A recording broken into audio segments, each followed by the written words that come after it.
If you've lost someone to suicide, if you're struggling in the darkness yourself, or if you're desperate to help a loved one who's slipping away, this episode's for you. Today we sit down with trauma therapist Dr. Mark Jones, someone who has spent a life standing at the edge of despair, pulling people back. What are the signs we miss? How do we reach someone who won't listen? And those left behind. How do you ever find peace? This conversation is raw, real, and might just be the lifeline for you or someone that desperately needs it. Stay with us. Listen.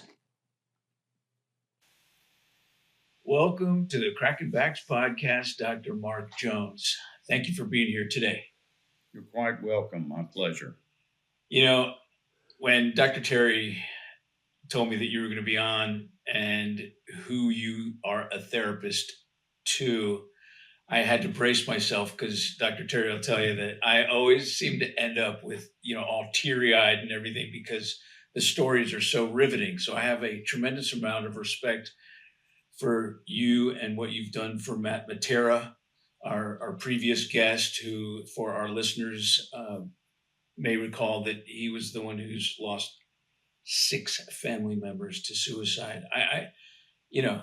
It's stories like that and programs like that and interviews like that we have that make you go, I got nothing wrong, man, in my life. When you think the shit's hitting the fan, you realize, and you are inspired by people like you who help others. So, Dr. Jones, thank you so much again. Thank you. Yes, whenever you have a comparison like that, you realize probably how thankful we should be, right? Oh, yeah, that's for sure. I want to start by asking you what led you down this path. How did you start doing this, and how do you handle it? Well, some of it's a funny story, and some of it is traumatic. Mother and father divorced when I was 6 years old. We were in the suburbs of Houston, Texas, and my biological father left with no notice, drove off about 10 o'clock at night from a truck stop, hugged us goodbye, and we had no idea or understanding of what was happening. And then it was me and my brother and my mom, and we had no place to live, and he drove to San Antonio and remarried someone else. And so we had no place to live, and my mother had just started going to a little old country church, and the pastor felt sorry for us and had a storage building out back and cleaned his lawn equipment and boxes out, and that's where we lived for 2 years. I can't say we were homeless because we had a storage building, and we were thankful, for that. And that's actually where we started singing. My mother wanted to give us purpose. She sang, played the piano, organ, and was a great musician. So she would force us, drag us at some point up on the platform and have us sing and taught us how to sing. Well, after 2 years of that, she married a man that she thought was going to be a good man, and he ended up being what I would call a psychiatric case, and would beat her behind closed door, beat her in front of us, and rage, and you never really knew what was going to set him off. And that's when I started having panic attacks, and at the same time hate, panic attacks, and fear because I'm next. And after about a year of that, she ran in our room while we were asleep. We were living in his home, and she had packed bags for us, and at midnight ran in and woke us up and rushed us out to a second car, which they didn't have because he was a hyper controller. And so, when you live with an abuser profile, they don't give you opportunity to get outside of their control and their intimidation. And I think she borrowed that car from her sister who lived in Baytown, Texas. And so we ran out to the car, and right about that time, he came pulling up in the front, and God only knows where he was, being gone at midnight. So at any rate, that's probably another investigative story. So we jumped in the car as he threatened to kill all of us if we didn't get back in the house. High-speed chase ensued down the streets of Houston for 30 minutes. And I remember to this day saying to myself, I jumped in the back seat. My brother jumped in the front passenger side. My mom was driving. And back then, there were no seatbelts in the cars.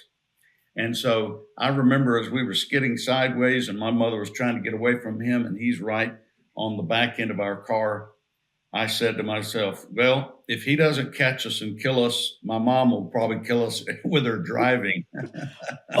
So I remember saying that. Oh, So I just held on, and miraculously, we made it to Baytown, Texas, where my aunt lived and uncle. Now, my uncle fought in the Battle of the Bulge. He was a tough Navy man and had a lot of hand-to-hand combat. Was kind of a dangerous man, but a nice man to us.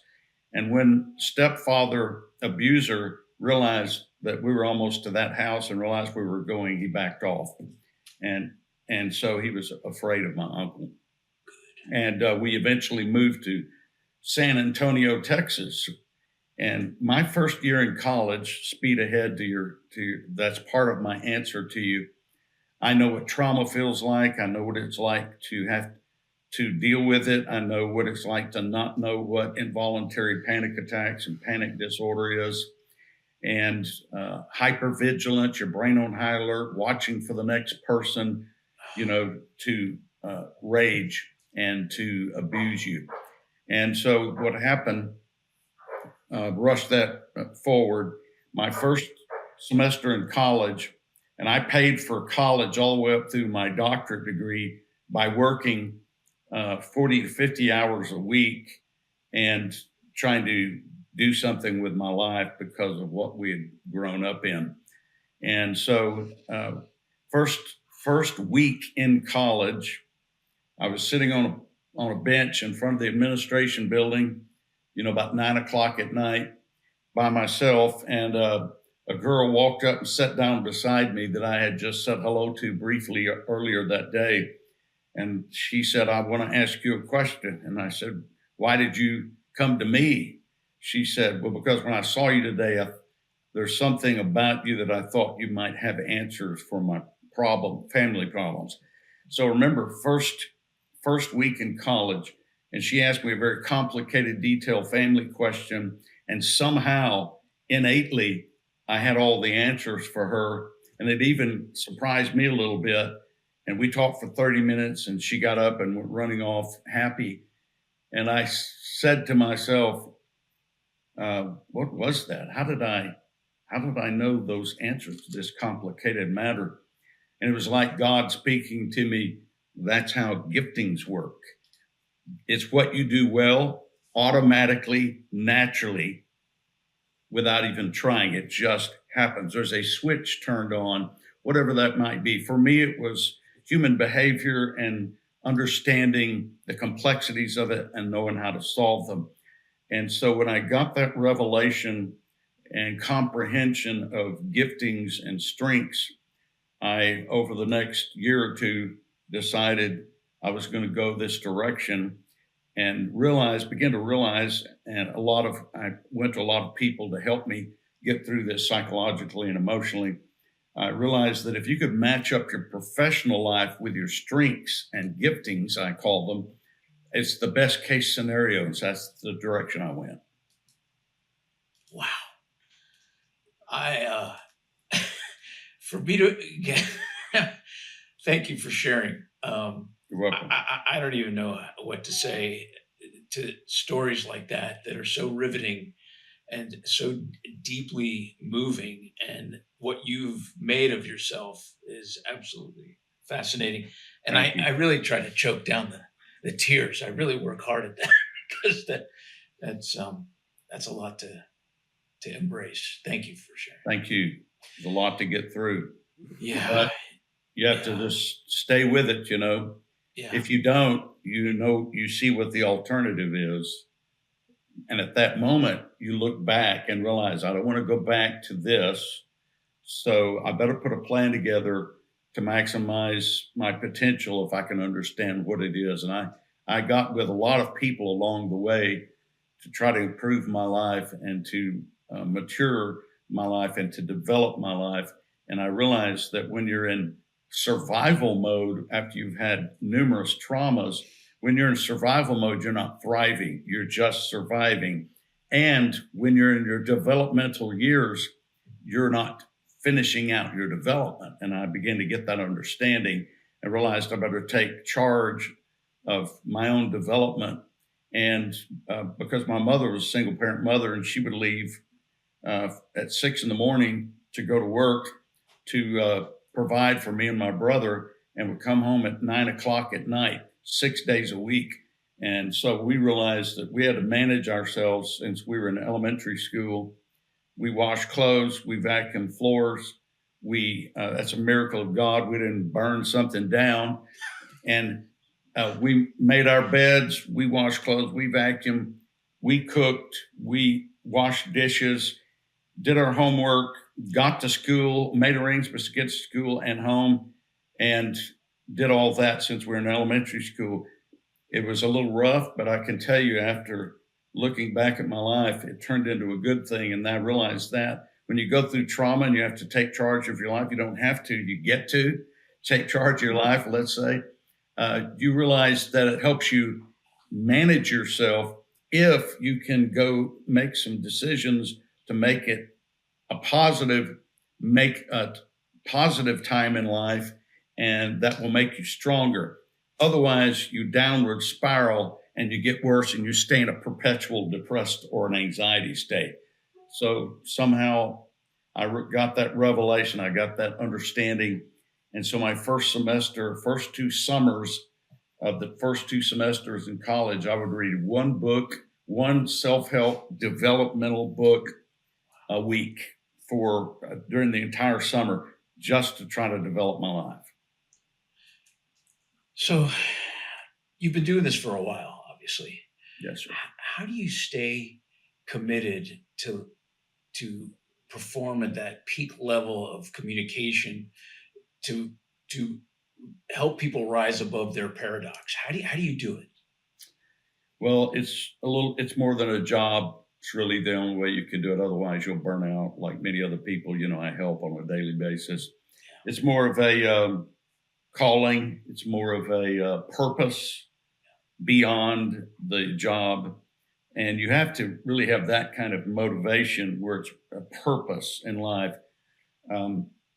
If you don't, you can't go that long haul. So through that much school, that many thousands of hours to not only get your doctorate degree, I got my doctorate degree, and then after you actually graduate with your doctorate degree, if you're going to go the licensing track, you have an additional 3,000 hours to just get your license in the state, LMFT license, marriage family therapist. And then all of the hours, the schedule, the motivation is beyond a job, and that's really how.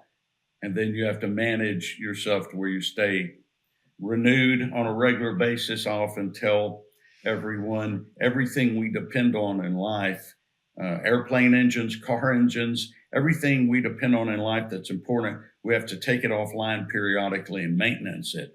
And we have to do that with ourselves as well. Absolutely. In fact, those are words of wisdom that everybody should do. We talk to a lot of people in the sports world, and we talk about that as a physical manifestation is to take a break, because sometimes they don't know when to take a break. So, and you're talking about it from a mental, emotional perspective. So yes, sir. It's the same thing. So here's, when you think about people like Matt Matera, who was in tremendous need of communicating with you and helping. But what about those people that don't want to listen or accept help? How do you, and they need it. How do you deal with that? Very legitimate question. I deal with that all of the time. How you deal with it is you have to, from my perspective, have to really get an understanding that people needing something alone will not motivate them to do what it takes to get into a good level place, get into alignment, get into a thriving place in life. They don't do it because they need it. People do it because they want it, but want maybe is not even a powerful enough word. It's okay to be desperate. They have to pursue it. They have to make a choice. Even at the time they make that choice, they're desperate or they're depressed. They have to make a choice. Then they'll let you into their life to help heal, get them healed, help get them retrained. And other than that, you can't force it. You just can't force it. I see people every day who need help, but they don't choose help. And it's very unfortunate. You could beg them, you could plead with them, you could pressure them, but it doesn't change it. And it's amazing. An amazing law, I call it universal law, that we have the power to choose. So mental illness has become such a buzzword these days. Everybody's talking about it and aware of it, especially since COVID really, moved the needle on the level of mental illness and the struggles that people have with it. But you're obviously doing something about it. But people always say we need to help those struggling with mental illness. What are ways that people can approach that issue and not, that are not maybe not licensed or that like what we're doing here is trying to make people more aware of what. How do you feel about other ways to take action like that? Well, organizations and people, churches, other organizations need to make it easy for people to have access to them. A lot of times, the governmental agencies, even though maybe they were set up to be available to help people, you've experienced it, so have I. You call an agency, can barely get somebody over the phone, and really, it's a bureaucracy. It ends up being that, right? And so, if on a governmental, county, city, state, federal level, they have to be more accessible and have to make sure those funds actually get ground level where it helps people who are helping people. Helps people who are helping people. Churches get involved, and for the most part, they're doing it. But I see even with churches, they offer prayer, which is good. They offer lay counseling, which is necessary. But I would recommend they do more to bring in professionals that are in alignment with the way they believe. That's okay. And it's good, it's necessary and to help not only the people out that aren't going to their church, but people in their churches. There's a research fact that if a church, for example, has a professional counselor or life coach, whatever the license might be, that provides help for their congregants, the growth in that church is 25% more if they did nothing else different. No kidding. And so then what we do is we have interns that get involved, answering the phone, reaching out, emailing, sending out email blasts. I'm doing, podcasts like this to get the word out. And then we have a 2-day Trinity program, I call it, that's an intensive that helps people resolve their past to make sure they've dealt with their past. And a lot of people are afraid of their past, right? It brings them shame or it reminds them of their traumas. And I have every 3 months a program. We bring people in from all over America and help make sure they've dealt with their past. And then we retrain them. And I bring in my counselors, life coaches, other professionals to help us do that. We provide virtual counseling, etc. So what it is people have to create more ways for those in need to have access to them. I have a two-pronged question for you that is regarding the person experiencing suicide or wanting to take their own life, and the one that maybe they're living with or they're friends with or they're related to, that are trying to help, but they're dealing with that mental and emotional uh, challenge of not being able to help. You know, so can you make some suggestions on some tools that maybe our listeners or viewers might be able to broach, in a scenario like that? Yes. When it comes to suicide, deep depression, hopelessness, um, the more hopeless an individual is, the more likely they are to move over into either not wanting to live or planning suicide, death by suicide, escaping their misery, or uh, or actually carrying it out. And when a person is in the state where they're planning it and carrying out death by suicide, they're not cognitively rationally thinking about how is this going to affect the children, how is this going to affect the spouse, my relationships, the loved ones. They're not thinking about out in the future how their children are going to be asked, where's your dad, where's your mom, where's your brother, where's your sister, daughter.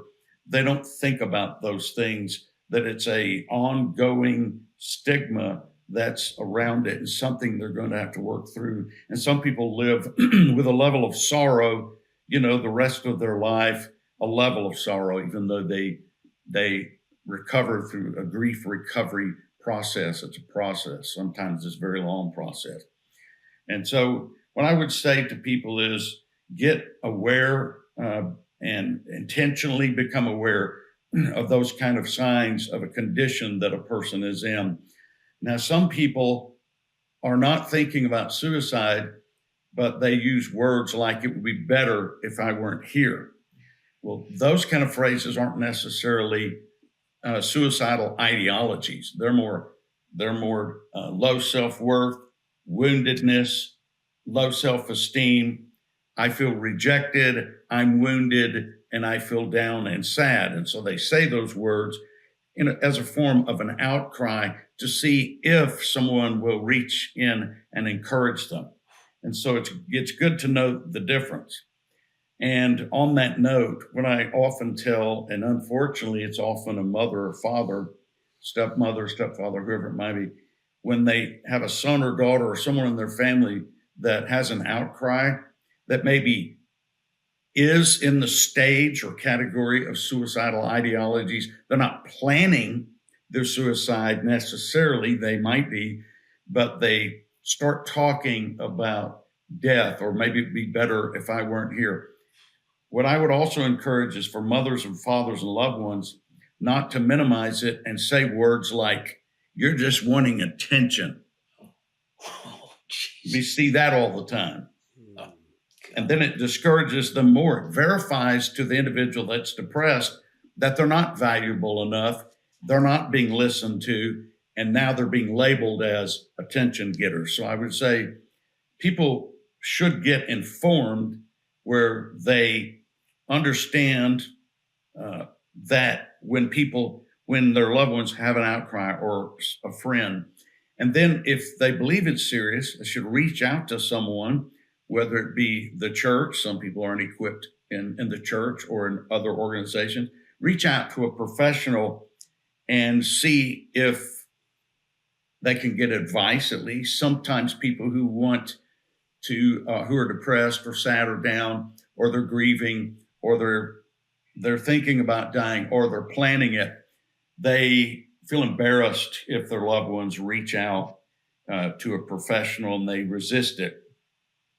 But a professional can give a person a plan, a strategy where if it gets to a certain point, they can intervene, they can force something to happen.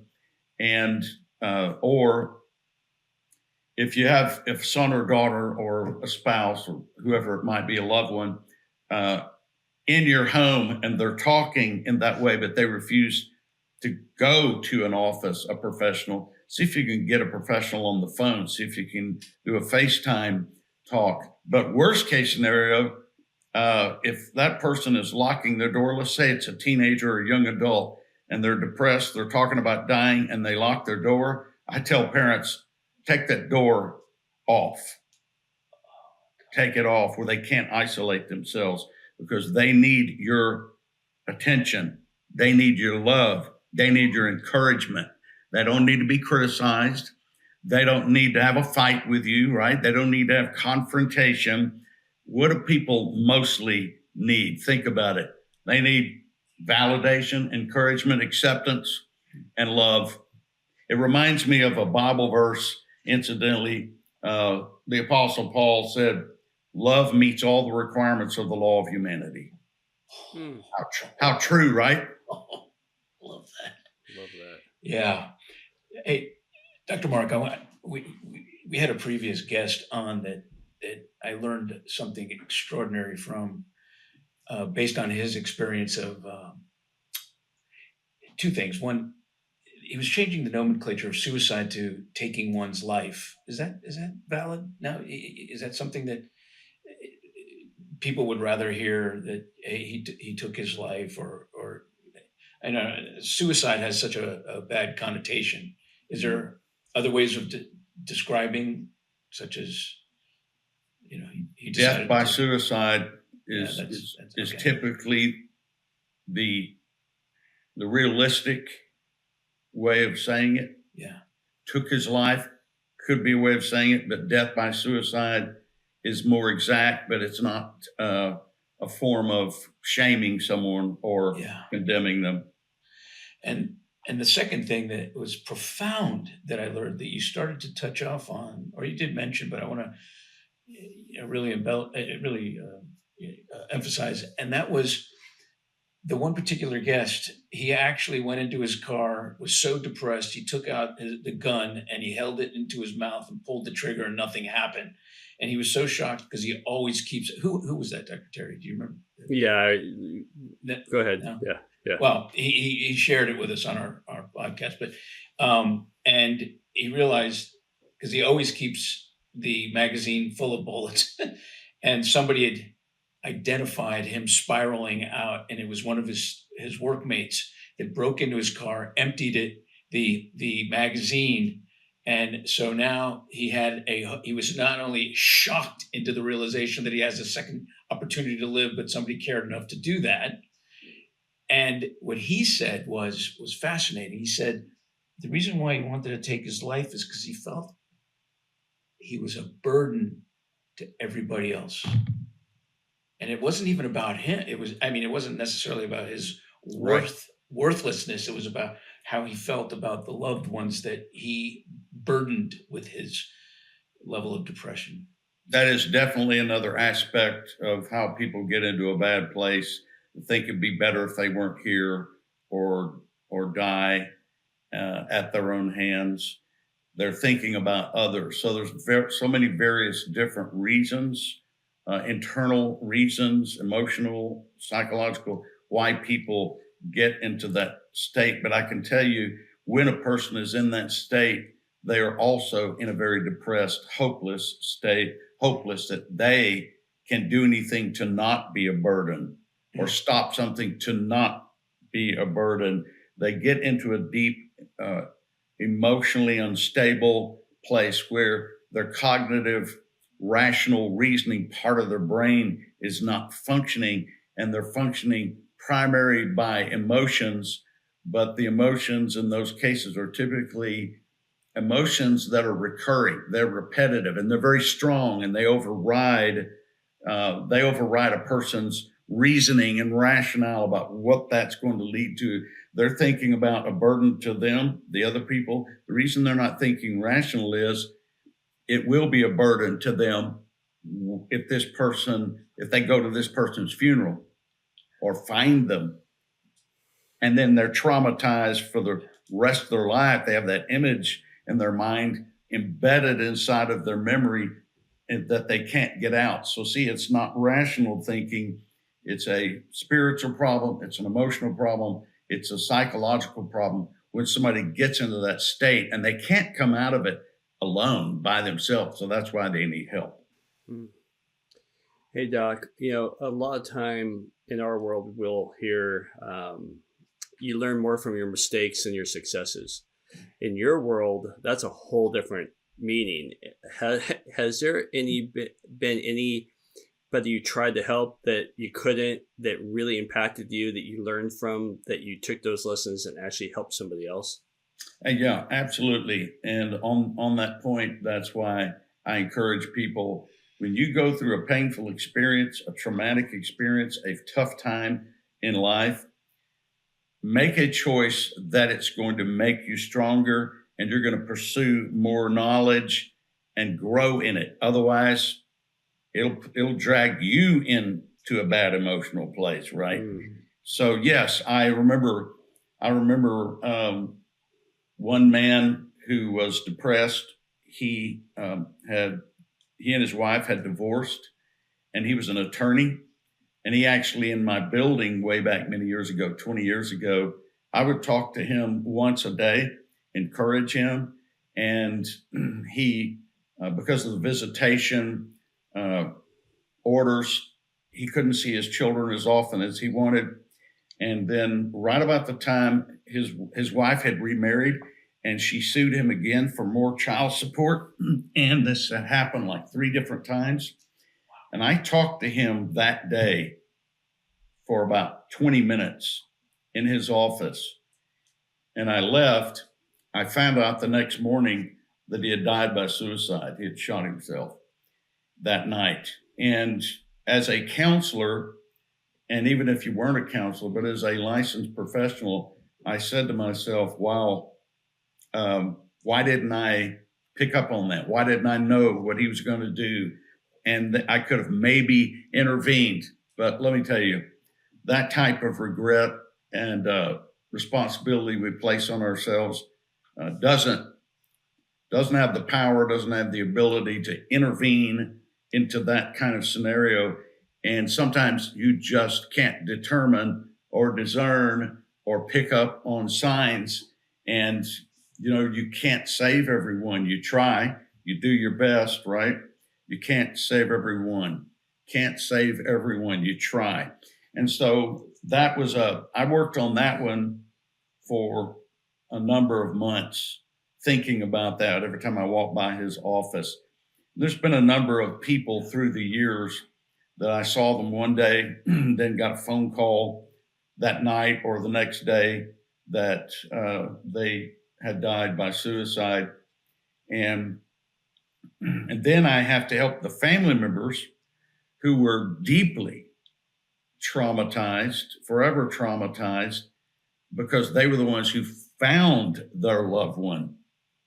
And that image, walking into a room or walking outside and seeing not just the death, but everything that goes with it, that image of their loved one in front of them, they're the ones that found them. Then they have to have help because of what they saw and what they experienced. I'm so glad you just brought that up, because that's what I kind of wanted to go. There's this ripple effect when somebody takes your life. And what do you feel as is the biggest misconception with this from those who die from suicide, especially and the people left behind to have to pick up the pieces? That's the part that's not talked about enough, and that is the trauma in the individual's life that are left, that have to deal with that live in the same home where maybe they found their loved one or a car, and they can't even get around that car again, or they have to sell their home. And some people are not in position to sell their home. So they actually have to work through seeing that room, seeing that bedroom over and over and over. That takes some extensive work, because there are triggers, memories. Trauma embeds memories. And then those memories get triggered and activated by something in the present moving forward that reminds the brain of the trauma. And then the trauma gets activated involuntarily, whether a person wants it or not. Furthermore, as I mentioned earlier in the podcast, the brain is on high alert. With everyone, 100% of people who go through trauma, their brain is on high alert. In the psychological world, that's called hypervigilance. And brain on high alert happens involuntarily, whether you want it to or not. So the brain, in its protective mechanism with memory, so to speak, is on a very high acute, the throttle all the way up almost, watching and listening for any sign of the next trauma so that they could either prevent it or brace for it. And so that's another level of anxiety that people go through, in addition to remembering, feeling it, and they even have muscle memory reactions as a result of it: nausea, latent pain, tension, etc. So affecting the thyroid, affecting the adrenal glands. It's a constant stress, kind of similar to generalized anxiety that often comes with PTSD. And people that have walked in and seen their loved one deceased in front of them and seen the horror, they're all affected, they're all traumatized, and they all need someone to help them to get through that. When you go through that, you can't get through that healthily trying to deal with it yourself. You have to have help. What's some action steps that, for those listening that maybe have gone through that until they can get help, what would the first thing you would tell them? First thing I tell them is understand how serious it is. You know, don't minimize something, insult someone that's going through a hard time by saying something like, you just want attention. It's not that bad. You always do these kind of things, right? So that's the very first thing is, you know, have compassion and mercy on someone and begin to encourage them. That's the very first thing a person should do, whether that be a loved one, a friend, whoever it is. And then while you're contacting a professional as well. And then we have my daughter, she's one of my counselors and she's my office manager. She has been on the phone free of charge without getting paid for it with some of her teenage clients all night, every 30 minutes, talking to them, keeping them alive through the night numerous times. Now that takes some commitment, right? And often family members don't even do something like that because maybe they feel inconvenienced or something of that nature. And so I think it's getting a level of knowledge, to answer your question to Dr. Terry, of the seriousness of it. And don't criticize people, don't condemn people. You encourage them. I would call it, you encourage people. And then that gives them a little bit of hope. Maybe you're not equipped to really bring them out of the condition they're in, but in that moment, they just need hope. And so I would say that's the first thing. So identify whatever classification of seriousness it is, and then give someone hope. First two things. I got one more question. In the movies, I want to see how accurate this is. In the movies, when something like that happens, you see someone come up and hug them and whisper, "It's not your fault," in their ear. How powerful is that in reality? It could really help someone, because when a person is in a state of depression, sadness, grief, they're feeling down, they most of the time do feel. Maybe they don't believe it, but maybe they believe it. See, feeling is a little different than believing something. Believing something more established down inside of them, right? Like a fact. Right. A feeling varies in its intensity, but a person can feel like it's their fault because they feel ashamed for even having those thoughts or being in that condition, or putting them, and like you were saying earlier, someone else in a position to have to encourage them, that they're not strong enough to get out of it themselves. So it's not your fault. It's a good phrase. It is a good encouragement phrase, right? to try to relieve that secondary burden of not only are they depressed, but it's their fault on top of that. So that's a good thing to say. It could help them. You deal with some tremendous stories about pain and suffering that other people experience. Obviously, that you've taken on that responsibility to listen. How do you protect yourself? And that's part one. How do you protect yourself and purge some of that ill feeling at the end of the day so it doesn't consume you? But secondly, is what do you tell the family members or the other therapists or first responders that are dealing with that weight of someone else's suffering? Yeah, that's right. Well, I'll tell you what I do every day, twice a day minimum. I have a regiment set up. It's my system, it's my routine.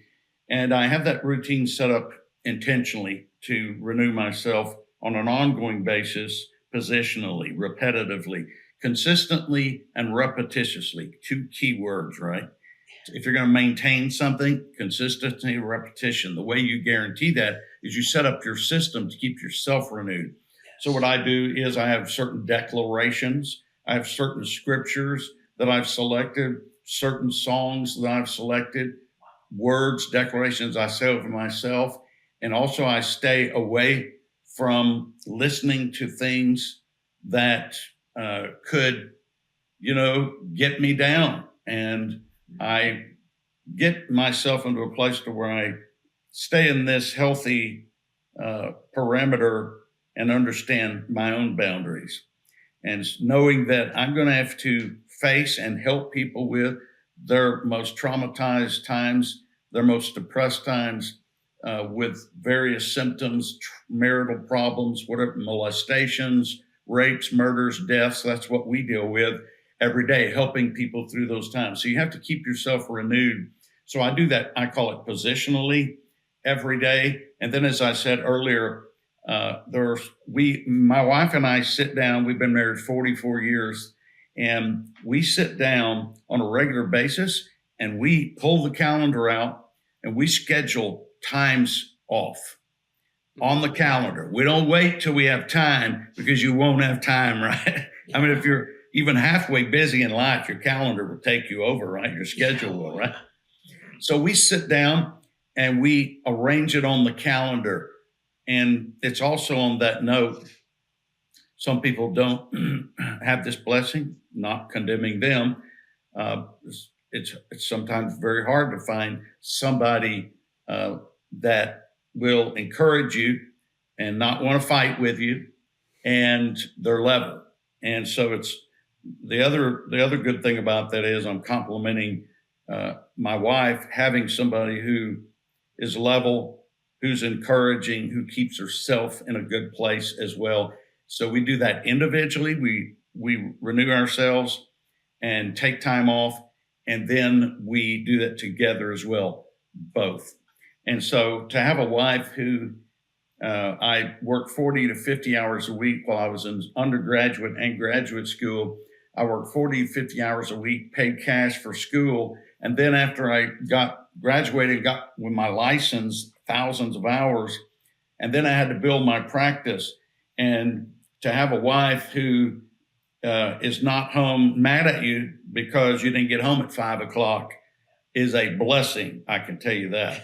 And so that's another factor in this, is choosing or being in a relationship with someone who is also healthy, right? And wants a healthy, peaceful relationship. And I work with people all the time on that, right? Because they're arguing, cussing each other out at the house every day. I'm going to tell you, it's hard to stay level if you've got that going on in your home, right? And so I just wanted to talk about that one for a minute as well. And then also develop relationships, with people who won't pull you down, as far as always wanting to have drama with you, finding something wrong, having a negative view on life. Even though our minds can track what we don't like and get negative, there's a difference between that and someone who lives in that kind of a state.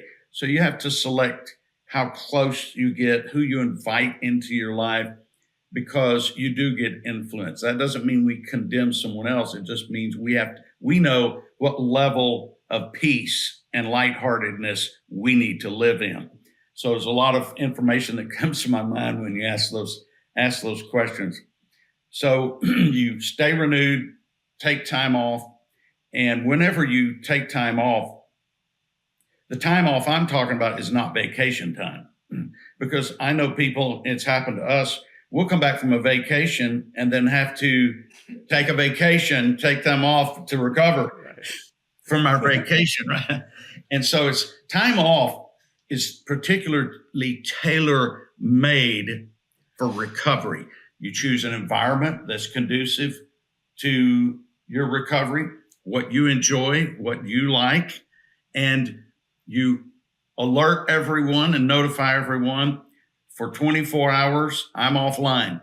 Don't text me, don't call me, and maybe even assign somebody to take your calls, emails, get that all away from you, and do what renews you, recovers you, whatever songs, whatever teachings, staring at the outdoors, staring at the fireplace, the lake, the beach, whatever it is, the mountains. Choose your environment that you like to recover and do what it takes for you to recover. And during that time, don't have demands, don't have requirements.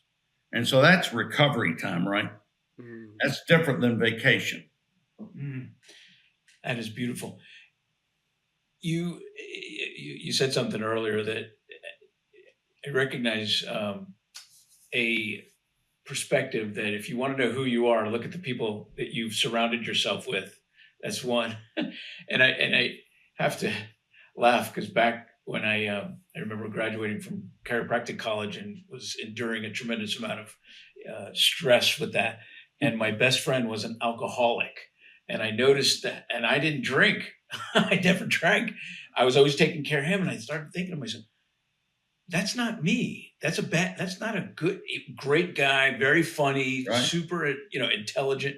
That's right. But I had to get away from my best friend because that didn't feed my emotional perspective the right way. So thank you. I want to elaborate on that. Very good point. Yeah. And I like to say that you can select, depending on the level of health and peace you want to be at, and encouragement, strength in life, you have to select how close. You can have an acquaintance, right? That's you love to be around, but it's not healthy. So you have to put them in either the socializing category or a little bit closer, the acquaintance category. But the people who are close to you have to be level, healthy, and in a place that you want to be, because you do influence each other, whether we like it or not. And so I like to word it that way, and that usually helps people where they don't speak to someone they like, but they put them in a certain category in that relationship. Yeah. And then he went downhill and started hanging out with me. You broke all of your standards and values, huh? God. I didn't know how to deal with a non-alcoholic. I didn't know what to hung do out myself. with me instead. Oh my gosh. Oh, Dr. Mark, man, tell us, I've noticed signs around my neighborhood that it's a small blue sign with white lettering that says, if you having like an emotional issue or something like that, call 988 or something like that. That's the new, self-help number to call. What other things can we as a society do to make an impact on prevention and or healing? Any suggestions that you might have? Yeah, absolutely. Look around you in your life and be aware of people and what they're going through, and inquire, how are you doing today? Reach out. And what I've found is simple reaching out to people, much less providing seminars, podcasts, trainings, etc., which we all do. Begin to reach out to people and have more of a nurturing inquiry, for them. How are you doing today? And that alone, if someone is in a bad place or discouraged, even maybe they're not depressed, they're discouraged or down for whatever reason. When someone reaches out to them and asks them how they're doing, or you have a good day, God bless you, it helps them in the moment. It says, okay, I'm valuable enough. Somebody reached out, asked me a question. I'll tell you, me and my wife had done that at the HEB line, for heaven's sakes, at our store in San Antonio. We'll just say, how you doing today? God bless you. And their expression changes. Yeah. Right on the spot. Oh, yeah. It's a simple, practical, boots on the ground, so to speak. That's Matt Matera's terminology, right? A way to encourage people as you go. And if you look around, how many people we briefly interact with, on a daily basis, not to mention 365 days a year, right? How many people we can encourage. So I would say that's where you start first, because that's more practical. We're in control of that, and it's situational as we go. You don't have to spend hours to encourage someone. You can just use one phrase. Dr. Mark, I do want to mention one thing, Dr. Terry. I know you're going to say something, but we had a previous guest, Dr. Tom Mayer. I was going to just say that. Right? Oh, yeah. Let me tell you, he's a emergency room doc, but he was like a first responder he's director of the NFL Players Association and stuff like that. But anyway, beyond that, he made a suggestion that was so profound. It was that he said that they compared a antidepressant medication in a study versus reaching out to 3 people a day that you haven't spoken to in a while. So what the heck? I tried it out. He said that was more effective than the antidepressant. I did that. I've been doing that. And I'm going to tell you, not only did I feel, these were text messages, not only did I feel the mood of the people in the text, like, wow, thank you so much. And you could feel that it made me feel good when it was purposefully for them. That's correct. Well, that's an accurate research fact. And I often encourage people and advise them, if they're down or depressed, maybe they're not depressed, maybe they're just down for some reason, begin to reach out to someone else and even maybe help someone else, and it helps you. Yeah. It helps them, but it indeed helps you.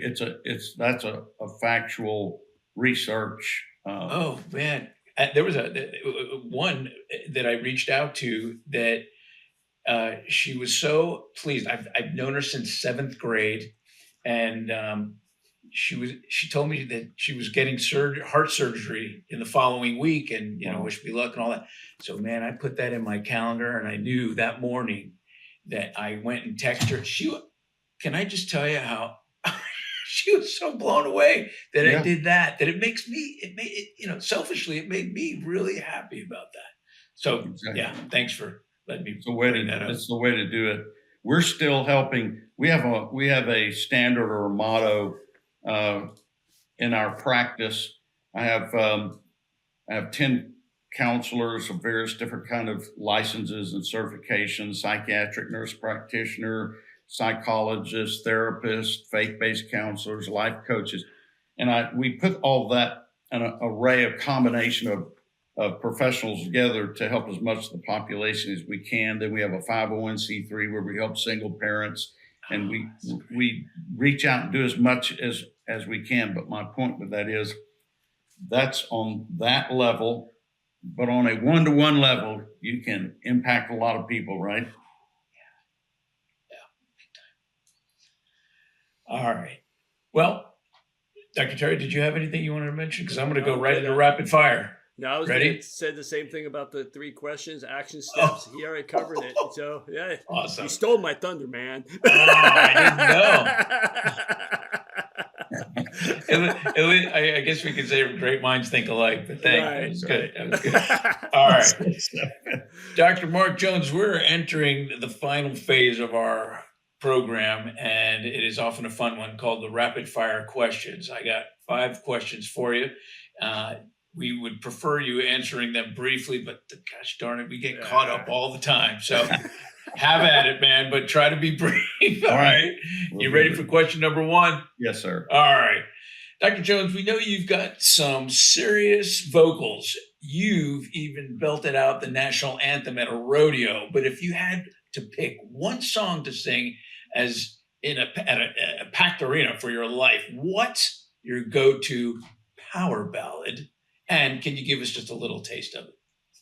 Yeah, God Bless the USA is one that I sing often. I sing all the anthems at the San Antonio Rodeo for 27 years, which was about 600 anthems, sang in front of 18,000 people a night.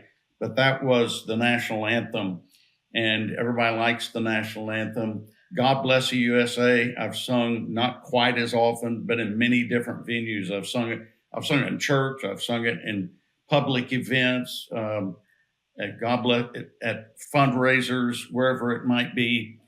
For the military first responders. And it's people that have given their life literally, and families who have loved ones who have given their life in some way, so we can have freedom in this country, that have shed blood. When you sing that song, it speaks to them, right? And so that's the first one that comes to my mind. And the other one is Amazing Grace. Old song we grew up. You know why I like that song? Is because we all need amazing grace, right? All of us need it. And I started singing that in that old church where we grew up when we were young, during our traumatic experiences. And so that became something that encouraged me. Aside from those being a daily affirmation, that's brilliant. The fact that our acoustics aren't the best, but I'll depend on our engineer to make your voice sound impeccable. So can you give us just a quick taste of what you sound like? All right. Let's see. From the lakes of Minnesota to the hills of Tennessee, across the plains of Texas, from sea to shining sea, Detroit down to Houston, New York to LA. There's pride in every American heart. It's time we stand and say,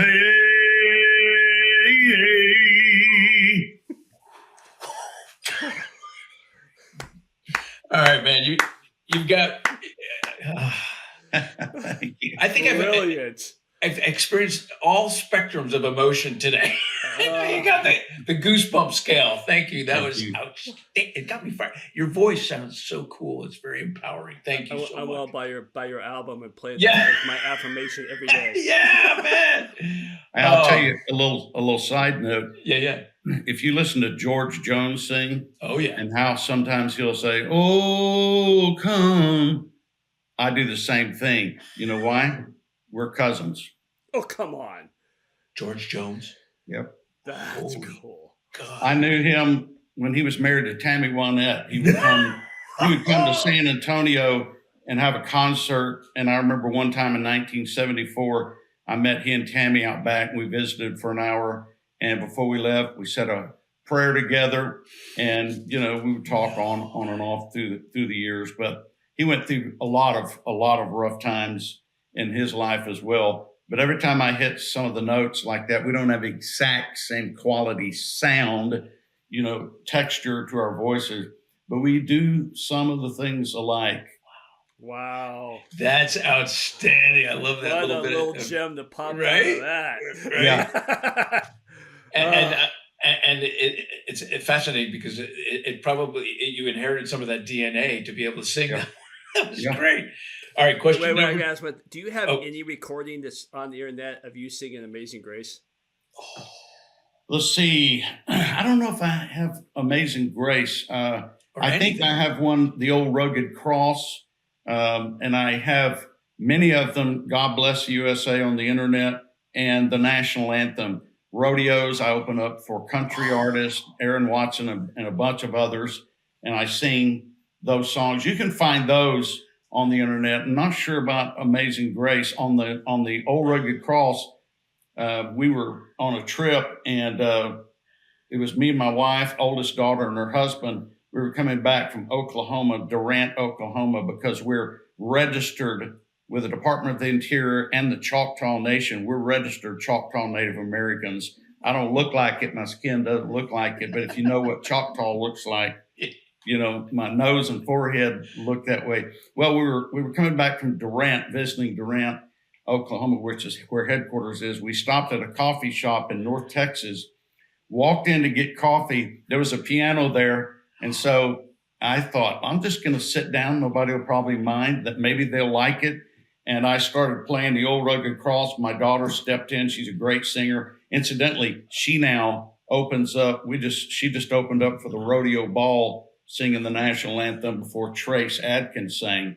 And so we just started singing the Old Rugged Cross there, and somebody, her husband or my wife, recorded it. That's somewhere online as well. So we do those kind of things, you know, impromptu, but also officially. Amazing Grace, I don't know if I have it recorded. Well, if you find it, send it to me. That has some deep meaning in my family history, so I'd love to hear that. Yeah. It's a great song, right? We all need Amazing Grace. We all do. Okay, All right, we've only gotten through question number 1. So I got so caught up, I didn't realize our timing, but we're good. Question number 2, Dr. Jones. Let's say you're trapped in an escape room with Sigmund Freud, a rodeo clown, and a psychic. Who's only right 50% of the time? And you have only 1 hour to break free from this whole thing. So the Sigmund Freud is only accurate 50% of the time. I love it. Oh, that's great. All right. You know why? No, why? Is because he actually never practiced every day like we do and experienced real life problems. He knew what he was talking about. Absolutely. People have benefited from his research and his knowledge, you know, for years. But what I found out is once you actually practice and you have thousands of hours, 100,000 hours like I do, you have a little bit additional perspective on it. That is fantastic. All right, we're going to move straight to question number 3. Thank you for answering that. It was a good one. You can choose any fictional character from TV, movies, or books to be your therapy client. Who are you sitting down with, and what's the first thing you say to them? Therapy client? My client? Your client, yes. Denzel Washington. Really? Yeah, because you know why? Not just because I would have the opportunity, I would love the opportunity, you know, to visit with him. Yeah.